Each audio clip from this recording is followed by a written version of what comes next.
روحانیت آپ کے اندر کا سفر ہے، معاشرہ وہ ماحول بناتا ہے، مذہب آپ کو رستہ دکھاتا ہے، تعلیم آپ کو ذہنی طور پر تیار کرتی ہے کہ روحانیت اور سکون کیسے حاصل کرنا ہے۔ روحانیت ہوتی کیا چیز ہے اور ایک زندگی کے اندر اگر روحانیت نہ ہو تو آپ کی زندگی کیسے ہوتی ہے؟ اس کی زندگی میں 5 خامیاں ایسی ہیں جس کے پاس روحانیت نہ ہو اس کے پاس یہ مسئلہ ضرور ہوتا ہے۔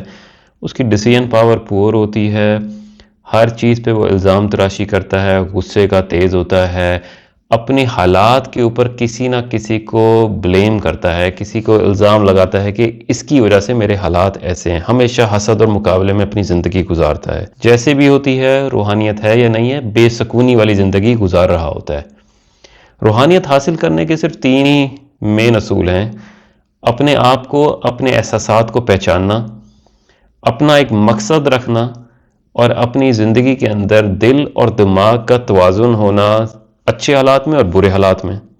آسان لفظوں میں بتاؤں تو غم کے حالات میں بھی اپنے آپ کو تیار رکھنا کہ آپ کی باڈی لینگویج، آپ کا ذہن، آپ کا دل اس میں کس طرح ریئیکٹ کرے گا۔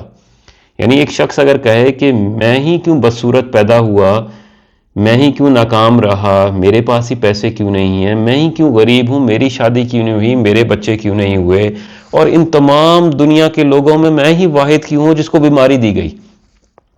ان سوالوں کے جواب کے لیے زیادہ تر مذہب کو استعمال کیا جاتا ہے۔ روحانیت کا کیا مذہب سے، ماحول سے، تعلیم سے، معاشرے سے کوئی تعلق ہے؟ اسی ویڈیو میں بات کرتے ہیں۔